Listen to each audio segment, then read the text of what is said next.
District 6, Windsor Gardens, folks. It's great to be here. I think many of you remember my dad and stepmom live a block away, just down Clinton Street. And it's always a pleasure to be here with you all. They weren't able to make it here tonight. So I was sworn in just a little under 2 months ago, and we've been like sprinting ever since, both because of just the needs of getting up to speed on the job and working on bringing in a new management team, which is what happens when you have a transition like this, but also because, frankly, the federal government has thrown us a lot of curveballs in that time. And I'll talk about that in just a second. You know, one of the things I feel really proud of is that I was able to convince the interim U.S. attorney, the top federal prosecutor in the state under the Biden administration, a guy named Matt Kirsch, to come over to be the second in command, the first assistant district attorney, and also to bring in Judge Daryl Shockley, who he's on the district court bench, was with the DA's office, has come over to help as well, along with some other great folks. So we're off to a great start, and we have that federal expertise, and unfortunately we need it at the present time because of everything that's going on in D.C. As you know, as Cheryl was hinting at a moment, unfortunately it is affecting us here. Mostly because of the potential for, future actions, but also because of the way that the new administration is approaching several issues. So let me just start off by saying, I think you all know the vision that I have for this office is that the DA's office first job is to protect the community and community safety, and do that not just by prosecuting cases effectively, but by working with the community to prevent crime, because that's the best way to keep the community safe. And it's also the best way for our criminal justice system to be fair, because we want to keep as many people out of the criminal justice system as we possibly can. It also means that it's crucially important that we have an active and strategic partnership with the city of Denver, with all the challenges that we're facing, and that we have an active and strategic partnership with community organizations. So, for example, tomorrow night, there's a great program, a restorative justice program that actually Beth McCann started here in Denver called Restorative Denver, which is, it brings together victims of crime and the people who have committed the crime, and is beneficial to both the victims of crime, and it also has a proven track record of reducing the reoffending rates for defendants in the future. We're having a fundraiser for that just tomorrow night, for example. There are a lot of things like that, but I do want to go to the issues that are I think top of mind for everyone. So let me start off by saying we have all heard these pronouncements from the president about DEI and woke and all of the rest, and I just want to be sure that everyone here understands that the Denver DA's office still cares deeply about diversity and inclusiveness. And we are not backing away from making sure that thank you. It is so important for the DA's office to reflect the community it serves. And so we are going out when we're hiring people, we're making sure that that pool of candidates is big and it's national and it's diverse, because when you do that, you find the best people. And it turns out that the best people are a diverse group of people. And that's what we're doing. We're not breaking any laws when we do that. In fact, I tell you that that's the only way to actually comply with the law, and that's what we're doing. So I wanted to start with that. We're not backing down on those things. The other issue that I know we all have been hearing so much about is the question of immigration. And you may know that the new Department of Justice threatens local prosecutors with investigation and possible criminal charges if they don't cooperate with ICE. So in Colorado, there are clear laws, and the Constitution actually is pretty clear about some of this too, that says that the DA's offices and the police department, it's not that we're obstructing, we can't obstruct federal law enforcement. We would never do that. But we're also not required to ourselves enforce the federal immigration law. It's not our job. Our job is to keep the community safe. And it is very important that for people, regardless of what their documentation status is, for them to have a sense of, hey, Beth, for them to feel safe coming to the police. And if they don't feel safe coming to the police because they're afraid they'll get deported, what that will mean effectively is that we end up with a whole group of people who are not protected by the law. And that's not good for anybody at the end of the day. So I want to be sure you understand that in our work, investigating and prosecuting crime, we are not, there is no restraint on what we need to do to effectively do that. I feel very comfortable that we are doing the job we need to do. And when there are criminal charges pending, and they're both federal and state, we can cooperate with federal authorities. But what we won't do is enforce the civil federal immigration law. And that's all the law says here. And that's entirely appropriate under our Constitution. And that's the way we're going. Now, let me talk a little bit about some of the other priorities that we've got going right now. Some of these things I've talked to you all about before during the course of the campaign, and I just want to touch on them briefly here today. So, first of all, and I know Beth is going to talk about this in just a moment, car theft has been on people's minds. We had the unenviable prominence of being number one in the country for car theft back in 2022 per capita. That's come down. Our car theft rate has come down significantly since then, but that's due to the work of a lot of people who have been really focused on the issue. There is a car theft task force in the office now. I was at a training they put on yesterday, which was fascinating, about how they can find the people who are stealing cars. And the result of that hard work with the Denver Police Department, the DA's office, the state, is that those numbers have come down. But they haven't come down far enough. They're still elevated over what they were 5 or 6 years ago. And so we are devoting substantial resources to prevent that from continuing. Because remember, most of the cars that are getting stolen, their Teslas are not getting stolen. Mercedes-Benzes are not getting stolen. They're Kias, they're Hyundais, they're working people's cars. And when they get their car stolen, they may only have liability insurance on that car. And that means they're out of car. And they may not be able to replace it. And the consequences of that are really substantial. So great progress in that area. We are still focused, and I know that Beth is going to talk more about this in a few moments, but we're still focused on doing even more. Mike? Yeah, one of the really big breaks, I think, over the last year was the effort to steal cars out of Windsor International Airport across the border to Mexico. Right. That was actually an organized group. And then breaking that, over 20 people were arrested or warrants out for that kind of people. And hopefully that's something to stop. That amazing effort, yeah. Well, and I think that's something that came up during last year's campaign, but is continuing to be the case, is that a lot of the car theft is organized crime, right? We're not talking one-off. Yes, there are one-off car thefts, but a lot of the volume that we're talking about is people who are expert, who are stealing the cars to commit other crimes. They may be doing drive-by shootings. They may be doing burglaries. They may be selling the cars in Mexico to the cartels. And so by addressing this issue, we're also addressing a lot of other crime that goes on committed by the same people who are stealing those cars. Ma'am.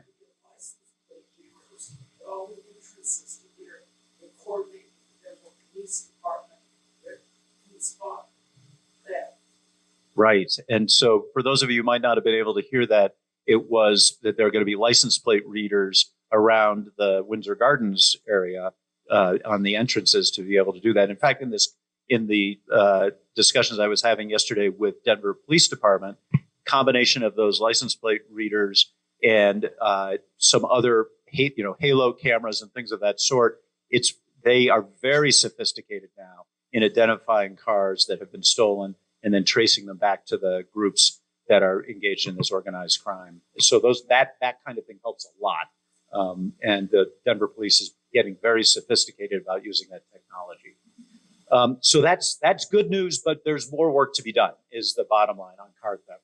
And I'm very confident we're going to succeed on that. Another area that many people, this wasn't as much a discussion a year ago, but since then it's come up more and more often, and that is organized retail theft. So people going into Walgreens, for example, or Safeway, or Home Depot, or Ace Hardware, and systematically stealing. We have set up a retail theft task force with the city of Denver.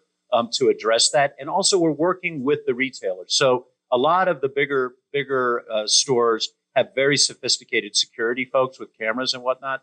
And it's so important that we're able to show, okay, this isn't just somebody who came in and stole a couple of power tools once. This is someone who is systematically stealing tens of thousands of dollars from whatever store, Ace Hardware or whatever. And the way we do that is by working with those companies and the security cameras they've got. And I was at a conference yesterday, in fact, on that subject as well. And we've devoted a prosecutor to that specific task at this point to work with the city to try to address those things. So hopefully this won't happen overnight. You won't have to get everything out of a locked cabinet in your Walgreens the way we've had to do it recently. And but that's a long-term project. That's something we've got to deal with. How many people here? I'm just going to ask this question: how many people here have either actually witnessed someone stealing something out of a store recently, or spoken to a cashier who described something like that? I've witnessed it twice, and it unfortunately it is happening. And we're not looking to get those folks who are stealing because they need to eat. We're talking about folks who are stealing to make money or to buy drugs or do something more systematic. The third thing I'd like to mention is we are very focused on ensuring the safety of downtown Denver. And we're working with the city on that because I think we all know in the last 4 or 5 years, last 6 years, I'd say, downtown Denver has gone from a place that felt very safe to a place that does not feel safe. Now, crime has come down there too, and that's really good news since that pandemic highs. And so things are improving, but we have more work to do there as well. And so the city has a downtown Denver safety task force as well that we have joined and we're engaged with right now. And there will be news about that in the near future. But there's a real effort, and I give Mayor Johnston great credit that he understands that revitalizing our downtown so that all of us, I don't live downtown. My mom lives downtown, but that we feel safe going downtown if you're going to go to the Rockies or if you're going to go to DCPA or even just eat dinner. We need to do that for the health of the city. And there are a lot of things we can do in that, Mike.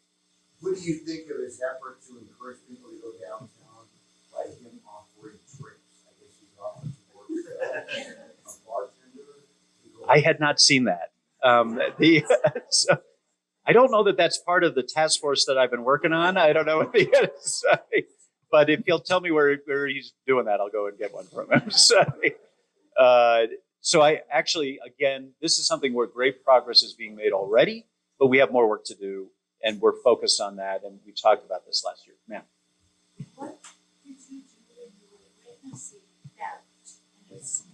I mean, what do you do if you see this happen? Well, it was the alarm. Both times the alarm went off, and the folks in the store, the security guard and the cashiers in the store. This was twice at Safeway, and just threw their hands up and said, "Okay, we'll call the police." But they're legitimately, the stores are like, don't intervene, right? It puts the employees at risk. And so it's, they call the police and then hopefully there's some response. So but it's a hard place to be. And it's important that the police and the DA's office and also the companies have a way of preventing that from happening. And also when we have people who are systematically doing it, that we take steps. All right. And then I do want to mention as well that, it's interesting. If you look at the statistics for crime in Denver last year, from 23 to 24, they came down on almost every measure. There were a couple of areas, though, that was not the case. One, tragically, is that while overall violent crime dropped, violent crime for young people, committed by young people, ticked up slightly.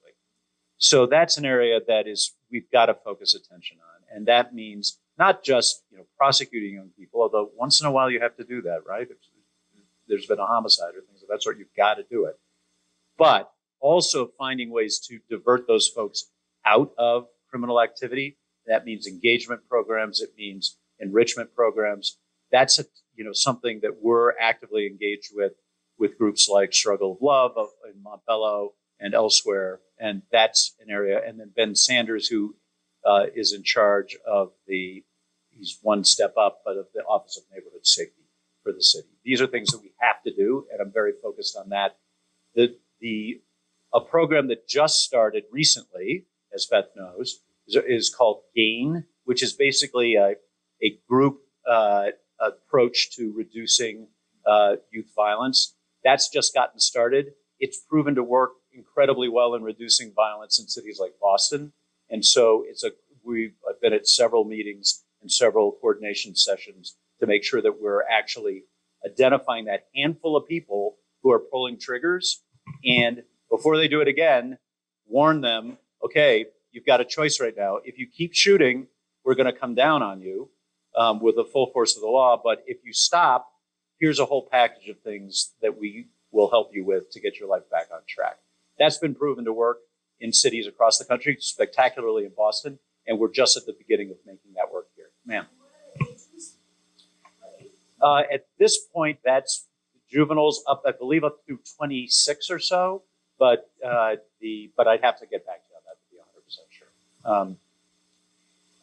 And then the other area. Oh, yes, ma'am. So most of my adult life, Yes. and it's obvious to me that if you help parents to be parents, then we wouldn't have to do what we do. Are there any programs like that? So the question, in case people couldn't hear, is that maybe the best way to keep kids out of trouble is to help their parents be better parents, right? And you don't go to parenting class. At least I didn't when our kids came along. And I will tell you, the DA's office is not engaged in those programs now. I did help found a group called Invest in Kids, which is an early childhood education group that is part of its program is to work with first-time moms prenatally up to the age of 2 of their kid to help them be better moms, to take care of their babies better, and also, just get their lives on track because maybe they don't have family support. That program has been proven. It's called the Nurse Family Partnership. That program has been proven to have exactly the kind of results you're talking about. The state funds that, but we could always do more to address those things. And I'd be happy to talk to you more about that. So, the last thing I want to say, though, and this is important and it's tragic, the other area where crime ticked up from 23 to 24 was domestic violence. And it a significant uptick. And domestic violence homicides went up from 23 to 24. I'm not sure anyone really has a close understanding of why that has happened. Maybe it's economic pressures, maybe who knows. But it did happen. And that's an area that the Denver DA's office has an incredible team working on it. And we are looking to get further resources because we have to address that. Because there's no reason to think, as stressful as 2024 might have been, 2025 is putting it in the shade. So unfortunately, we can probably anticipate this problem's not going away, and we've got to address it. So that's another area that we're focused on. Sorry, buddy. Oh, no, you're not bothering me. There's some emergency orders where you can remove guns in situations. Yes. Something where that would help. And yes, indeed. And Denver actually has a designated investigator, thanks to Beth, whose job it is to identify people who are under a TRO, a protective order, for domestic violence who possess guns, and actually recover those guns so that that risk is not there. That's obviously there's a lot more work to be done in that because some of the domestic violence prosecutors will say, I got into this work because I see prosecuting domestic violence cases as murder prevention, right? And by addressing it before that happens. And it's just a tragic and terrible reality that we have to do even more. Ma'am. Part of that, I think, would be educating or supporting a woman or man, whoever the victim is, because they stay until they get killed. But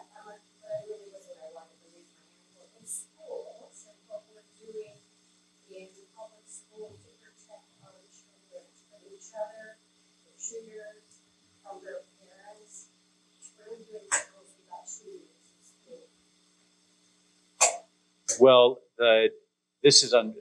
So my kids went to East High School, and so I'm very familiar with this issue. Unfortunately, although they never experienced anything directly. I will tell you that the relationship with DPS we are working to strengthen, and I know. I think you're all aware that DPS on a school by school basis brought officers back in up to the individual school community to make that decision.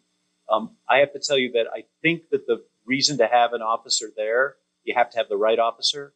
It's not because that officer is armed and is going to take out the bad guy.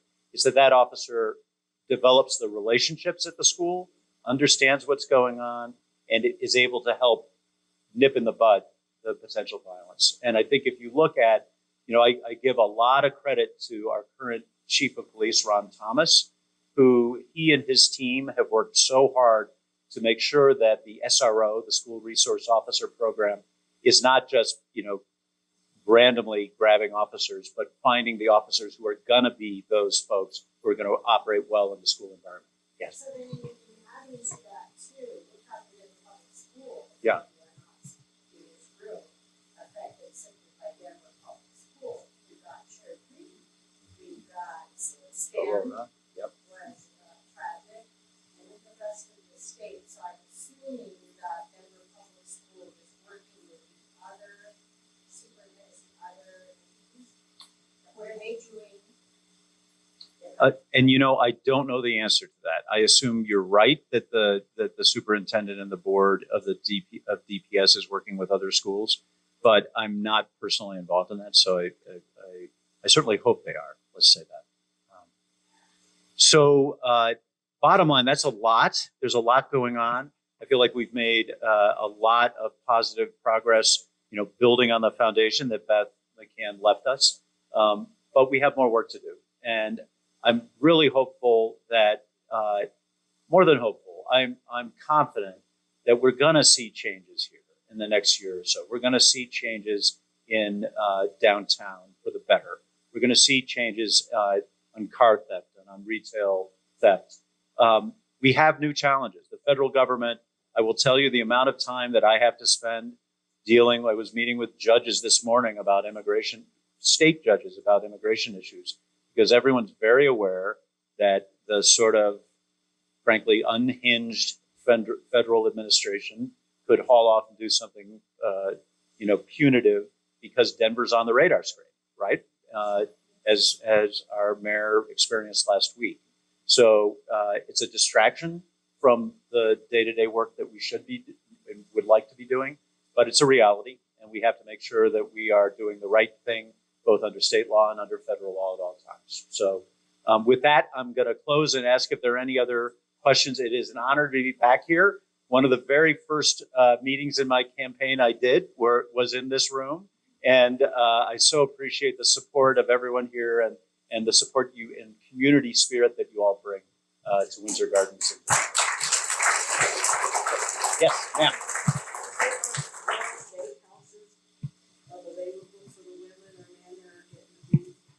So the question is whether there are safe houses for the women, principally women and men who are abused. The answer is yes. Whether there are enough is a question that we could talk about, but there definitely are. Denver has a great center that was founded about 8 years ago called the Rose Andom Center, and it's kind of a one-stop shop for domestic violence survivors downtown, and it helps get people the resources they need. Yeah, I've had that through my life since I was like 84, and I almost got killed. So I'm Wow. real fan for the women that's going through that. There's ways out, but it's a scary situation to be in. I can't even imagine how scary, actually. And so I'm sorry that you had that experience. And, I will say I think Denver, the city of Denver, is better than a lot of cities in addressing these things. But as I was saying earlier, we don't have the problem fixed by any means. It's an ongoing issue that we got to devote resources to. So, yeah, thank you for the personal experience. All right, thank you very much. Well, thank you for having me. I always enjoy coming to Windsor Gardens because you all are so engaged and interested, and you come to meetings and you like to hear from people and talk about issues. And that's not always the case. So you are really an example of to other communities about staying engaged and learning about things and, just being civic minded. So I really appreciate it. So John talked about a lot of the things that the DA's office does. I have been out of office now for 2.5 months. So it's still pretty fresh. What we did there. It's a great office. I was really thankful that John was willing to run and take over. So I'm just going to touch on a few things that Sally Ann asked me to talk about a little bit about stolen cars, but I also thought I might, if you're interested, talk a little bit about what it's like to run for office and, trying to encourage some of you, if you'd like to run, or to encourage your friends and family to run, because it's really important right now, particularly, I think. Anyway, so John talked a little bit about the fact that auto theft has really come down actually quite dramatically. Last year, I think it was down over 25% from the year before. I think what happened is during the pandemic, we saw a huge increase in auto thefts. And my theory is that a lot of people, particularly young people, didn't have enough to do because they were stuck in their houses. There was no after school activity. There were no rec centers that were open. They didn't have school to begin with. And I think that a lot of groups formed and began to understand that it wasn't that hard to steal a car and often use it to commit another crime. So it might be used for a burglary, for example, or theft or robbery, and then abandoned.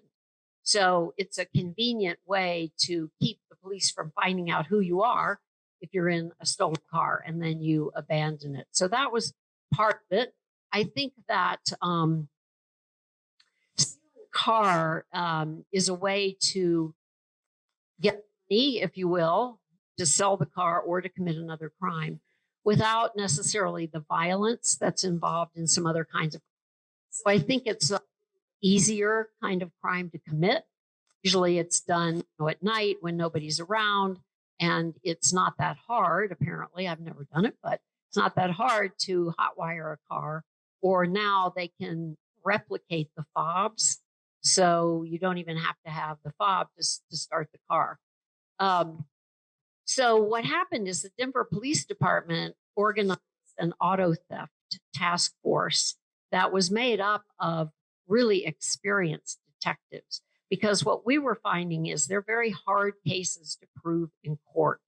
You have to show that this is the person who actually stole the car.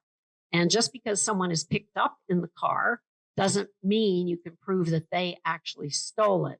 You can sometimes prove that they knew it was stolen, because if the ignition is jimmied with, that can be used as a piece of evidence that, yes, you knew you were driving a stolen car because obviously the ignition had been destroyed or monkeyed with.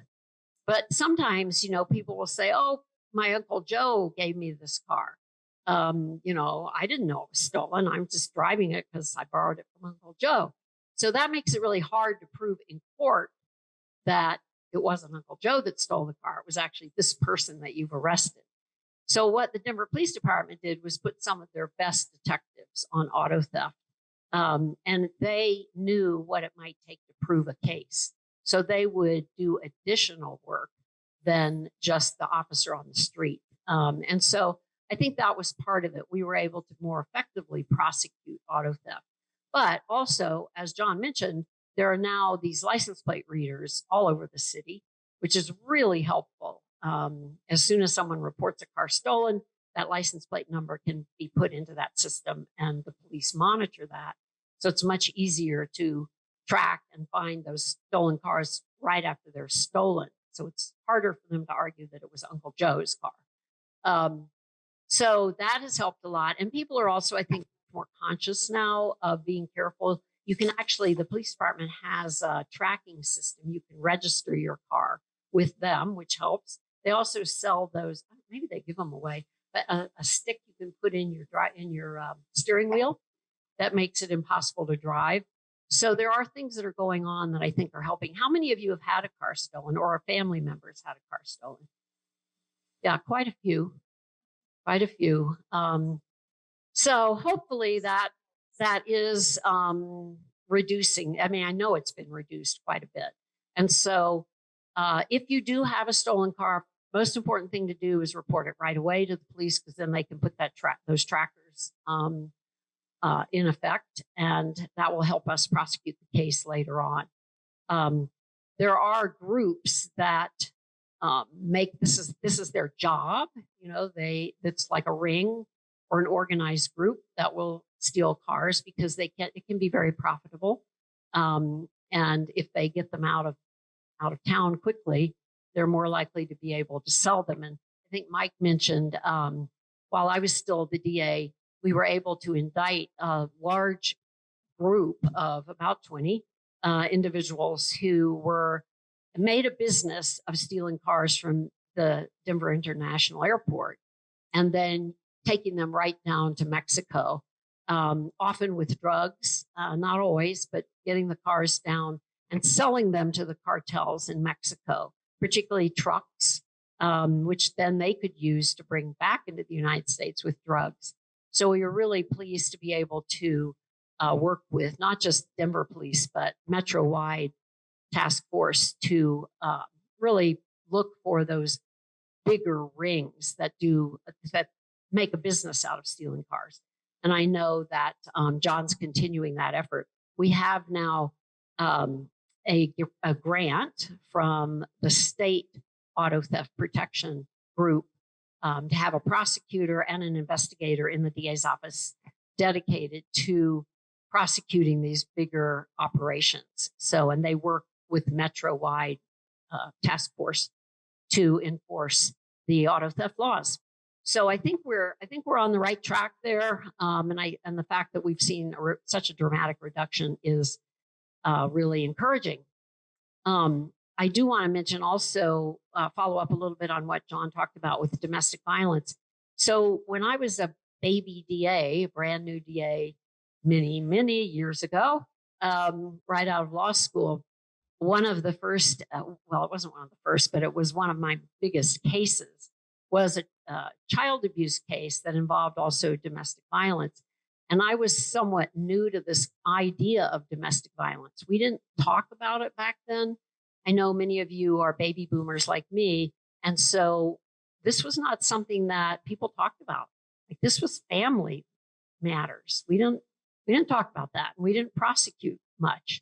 And so when I began to get exposed to this as a young DA, I became very interested in it and helped start what's now the Colorado Coalition Against Domestic Violence. But I have to say that after all that work over those years, when I became the elected DA, I was very discouraged to see that it didn't seem to have made a dent, because it's still happening. And it's, as John mentioned, that was one of the areas where it went up last year. So I guess what I can say to you is, if you do become aware, or if you suspect someone in your family is engaged in domestic violence or the victim of domestic violence, do try to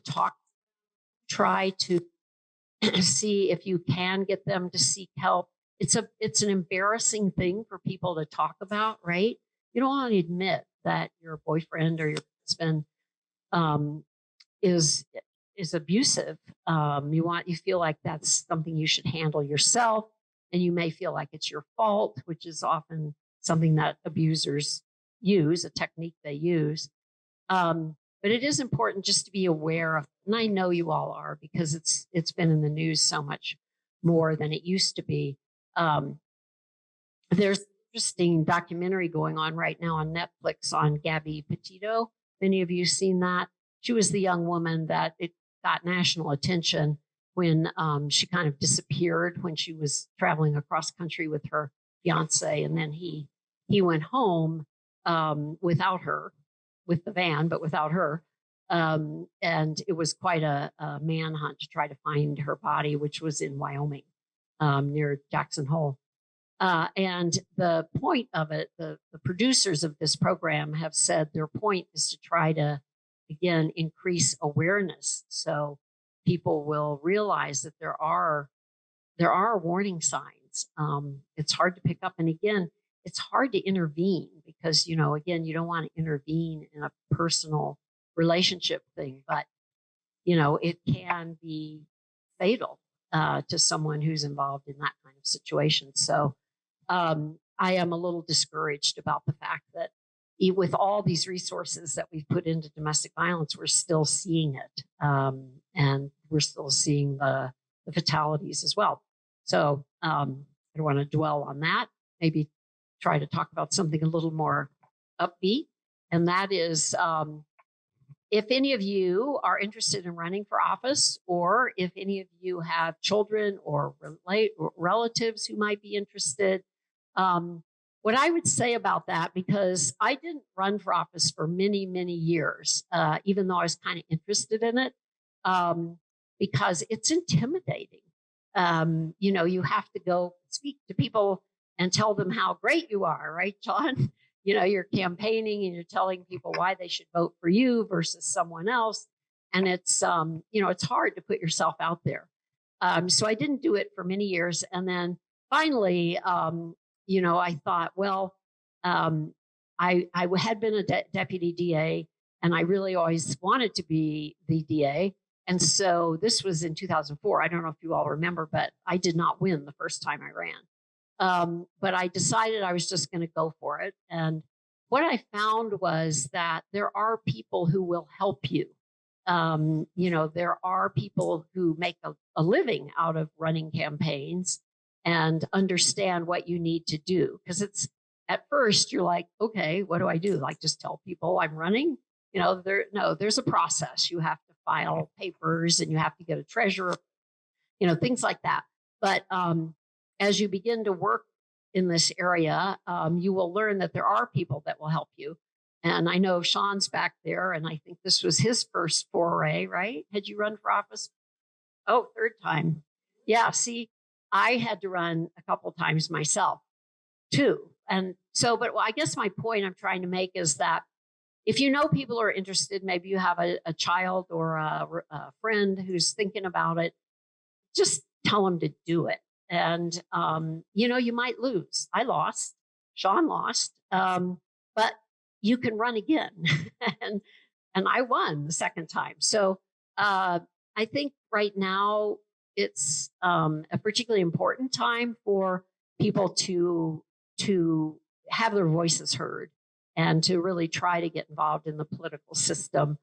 I know you also reach a point where you're like kind of done with it, like you're tired because it's discouraging, but it's really important. And we are so fortunate that we live in a country where we can make our voices heard and where we can run for office.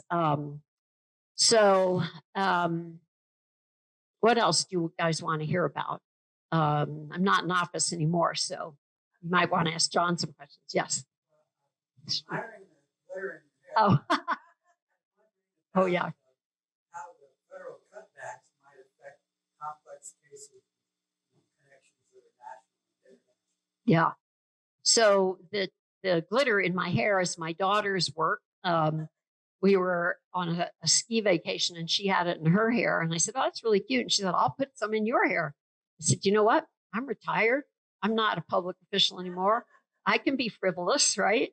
And so I got some put in my hair. And I like it. So anyway, and then you were asking about the interplay between federal and state. I think this is going to be really interesting. And John John was the U.S. attorney, so he was the federal prosecutor. Now he's the state prosecutor. So he may have a little better sense of this. But what I'm really, really concerned about, and I don't want to get too political because I don't know everyone's politics here, but okay, we're all safe. We're all safe. I really believe in the rule of law. That's the way I've lived my life. I've run for office to be someone who enforces the law and respects the law. And I'm just devastated by what this administration is doing to the rule of law. Several employees of the Department of Justice, the U.S. Attorney's Office, resigned because they were told they needed to drop the case they were investigating against the mayor of New York because the president wanted him to allow ICE to come into Rikers Island. That is just blatant corruption and bribery. It's just blatant. And yet it's happening. And what I saw something just today, another prosecutor in the Justice Department resigned about, I can't remember exactly what that one was, but it's the same principle where they are being told they have to investigate someone or they can't investigate someone. And that just flies in the face of our entire judicial system. And it strikes at the heart of what any of you who are lawyers, and certainly John and I, what we were trained in, what we believe in. And I'm hopeful that the courts are going to be able to intervene and stop this, and they are already to some extent. But we do have, thankfully, 3 branches of government. The executive and the legislative are not performing the way they should be. So I'm hoping that the judiciary will be that last guard against this way overreaching and really corruption in my mind. But that's what I see as one of the most tragic things going on in our country. So as far as how the interplay goes, there are some crimes that can be prosecuted both at the federal level and the state level. Typically, the federal prosecutions are more of a statewide kind of focus because they have jurisdiction over the whole state. The U.S. Attorney does. And Denver prosecution is primarily Denver related. But for example, big drug cases will often be prosecuted by the federal U.S. Attorney's Office. So there is cooperation between the federal U.S. Attorney here and the DA's office. We had frequent meetings and consultations about who was going to take a case. And thankfully, Trump cannot control the state office. So, yes. The DA's office, as well as the city, does get federal funding. The DA's office doesn't get a huge amount, but we do get federal grants for some of our victim advocate work and some of our human trafficking work. And our cold case unit gets federal grants. We don't know if Trump's going to, rescind federal money. I believe, and the court, at least one court so far, has held that if the money has already been appropriated by Congress, the president can't stop that. So, and that's true here in the state. That's a role of Congress or the legislature to appropriate the money. And once it's appropriated, in my mind, that means the executive branch cannot stop that. We'll see how that plays out in the courts. But, because we are a quote unquote sanctuary city, and we are kind of in the target of Trump's administration, they could prevent further funding, federal money from coming to Denver. Fortunately, the Denver DA's office, doesn't get a lot of money from the feds, but the city does. So, I know the police department gets money from the federal government. So there's that piece of it that could impact our office, but they can't control who John prosecutes, who the Denver DA's office prosecutes, and what kind of sentences they get, any of the judges, things like that. Those are all state offices. So thankfully, they won't be able to impact in that way. Yeah, so yeah.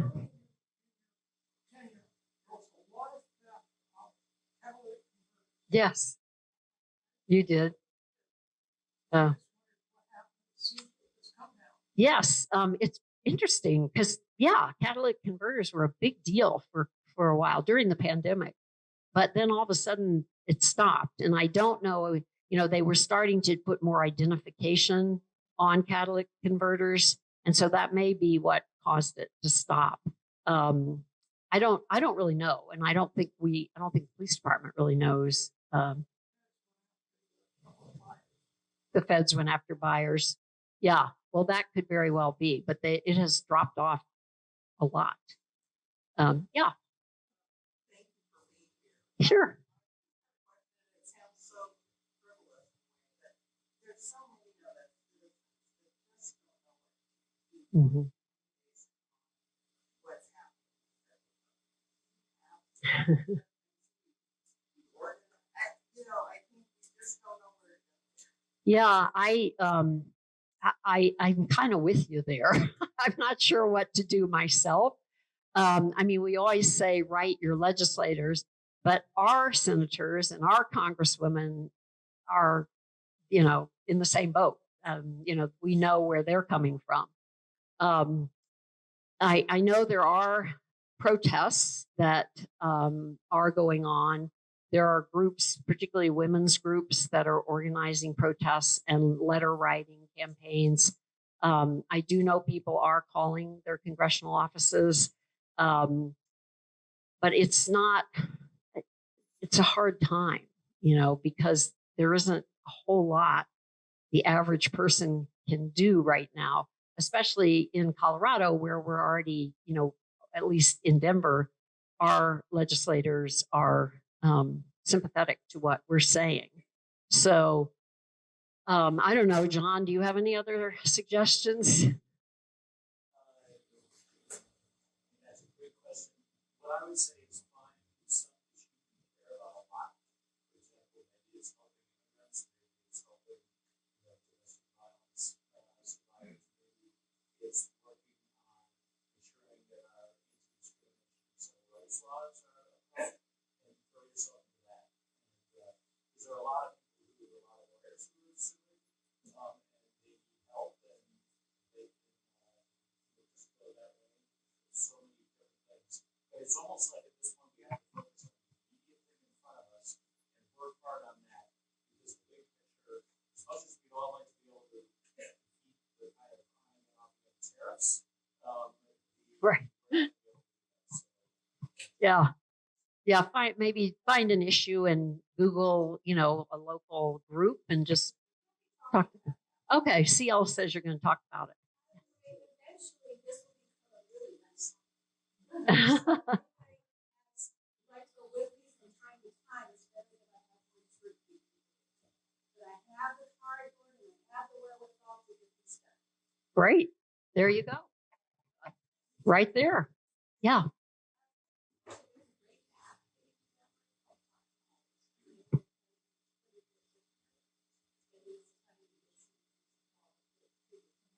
So it's an app called 5 Calls, which will tell you some things that you can do, calls you can make. Oh, that's great. I didn't know about that.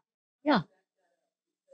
Even though the people that we're calling are Democrats, it's really good to make sure that they're logging every call so that they understand how strongly their constituents feel about these issues. Yeah. There isn't a way. I myself use it to try to make 3 calls a day or a day. There's a script, most often they're answering the Right. phone, so it's taped, but they have to tabulate it. Yeah. And so, and you can choose, like you said, from a number of different issues. So if they get a plethora of calls regarding one particular issue, they might be able to do something about that one. But it's the way that your voice can be heard, not by another human, but by the data. Today we got 100,000 calls about blah, blah, blah, blah, blah. Right. And it's a great app. It makes it very easy to use. Okay. Great to know. 5 calls. And I will say, when I was in the legislature, we did keep tabs on how many people called in favor or opposed to a bill. So very good point. I understand that there were reports that up to 7 of the senatorial Democrats might have been considering voting for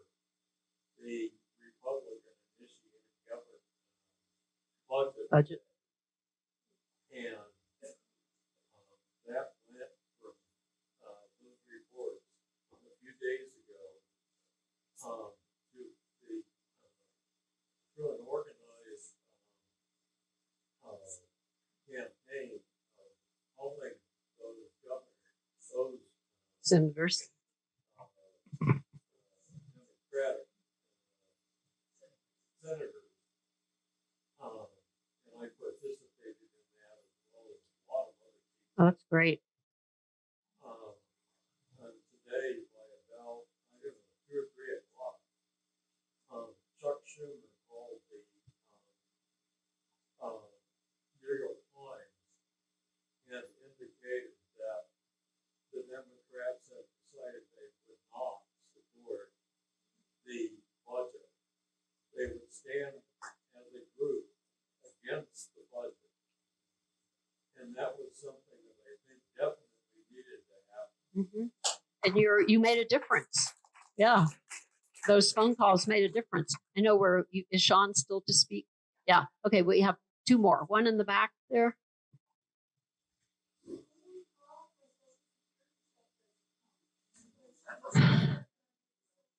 I know. I don't know what to tell you other than, call Diana. Call Diana DeGette's office, the congresswoman. Yeah. Sally Ann says there is an employee there that's their job is to help with Social Security. Yeah, and one more up here. And he said the Democrats were not given a chance to be involved in making decisions on this budget. And that the Democrats, some of them would like to vote for a 30-day extension. Right. So that they can work together with the other side to create a bipartisan Yeah. budget. I don't know if everyone that's up. I don't know if everyone could hear, but I heard this as well today that the Democratic senators, as noted, decided not to support the proposed budget, but to ask for a 30-day period where they can try to come up with a bipartisan solution. So I think that's the way it's going to go.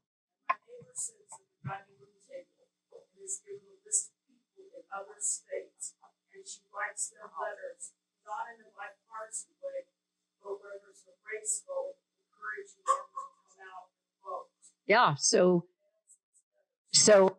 and a friend of hers sits at her dining room table and writes letters to other states where there are contested elections going on that might be close and sends those letters. Also postcards. People do postcard parties when there's a campaign going on. So I think that you still have Sean Macho to speak. So I'll stop talking, but I'm going to hang around. So he's my representative. So I want to hear what he has to say. Thank you so much. So I don't want to talk a little bit more after, but I want to give our representative time to keep us up to date. We're more than halfway through the session, and he has a big role for a freshman. I think he's going to be speaker someday, but he's good.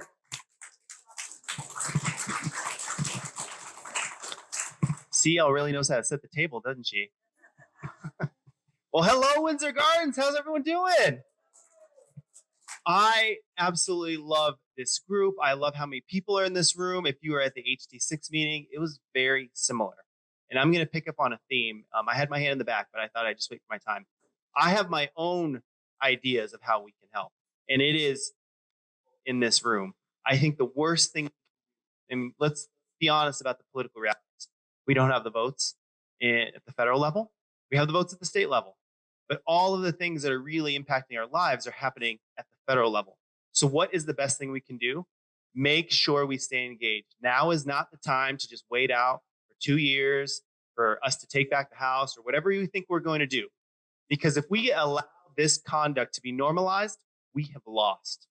So this is not the time to pull back. This is the time to push forward. So the 5 Calls app, getting involved with your friends, calling my office, I'll tell you this much. I'm with you. So if you call me, I know. If you call the congressional offices, probably the same thing. But if you have friends in red states, did anybody see those news reports about red state senators or red state representatives going to town halls like this and getting absolutely lit up from constituents to the point where they were given a memo saying, don't do that anymore? That is because people are not stepping back, they're stepping up. And that is what we can be doing right now. And it is exhausting. It is going to take a long time. And the stamina that we all have to make sure we can save our democracy is going to be, because we cannot allow the normalization of attacking judges, of attacking the rule of law, to attacking our institutions, to attacking each other. We cannot allow that. And this room is a huge part of it. So I just love seeing everybody in this room. So I'd like to say, give everyone a round of applause, but the biggest thing you do is keep showing up, bring a friend, and then talk to people. Do those 5 calls, because this is where democracy gets saved. I always talk about it. Democracy happens in living rooms. It happens in these halls, but you can also save democracy in these places too. And that's what we're doing. So keep it up, because that's what we really need right now. So I would just like to say thank you. We're over halfway through the session, and now is the time where everyone's like, well, are you liking the job? Do you love it? I absolutely love it. And I want to thank you all for having the confidence in me to put me there. So thank you. I am really I'm enjoying the tough discussions. I'm enjoying representing this district in a way that's authentic and really represents our values. And it's wonderful. So with that said, what are we doing now? All the easy votes are over. We have nothing but tough votes left, and they are going to be really tough. So why don't I just go through quickly on some of my bills, and we can talk about those. The first bill that I ran this session was Earned Wage Access. Do you remember I talked about that?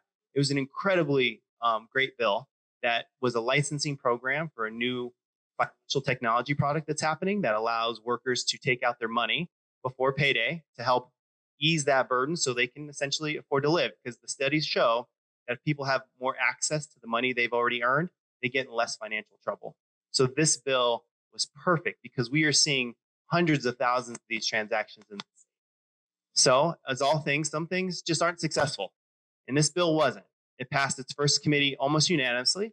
And majority and leader and I had to make the decision to, I always forget it, kill the bill on the second committee. And here's why.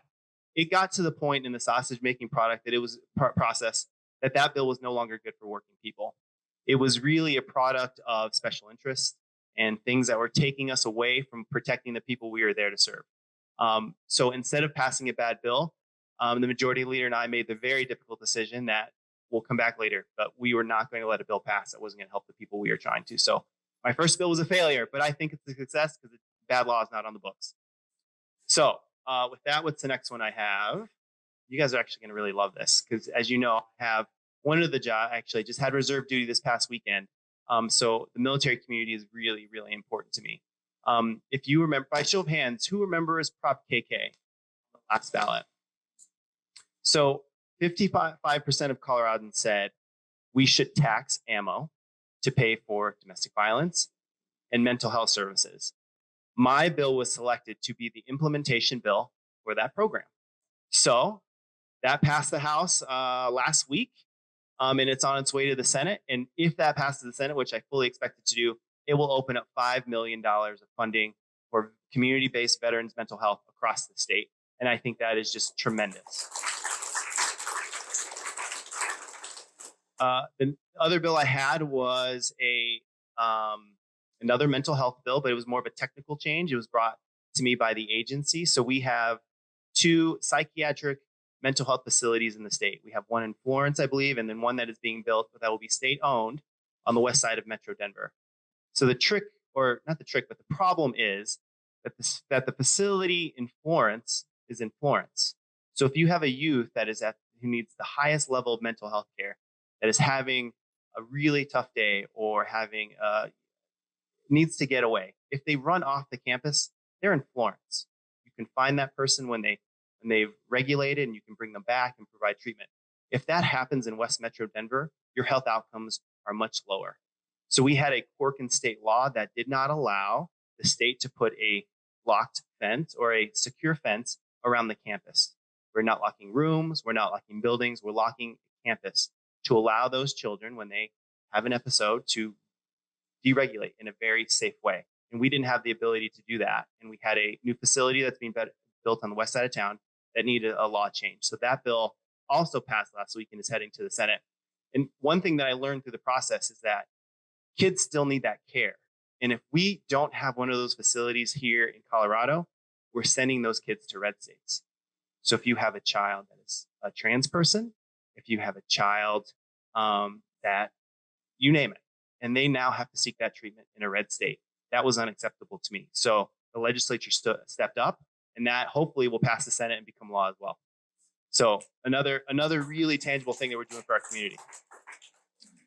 What else? Oh, and we just passed one of, I feel like I got off slightly easy. I had one of the gun bills this session.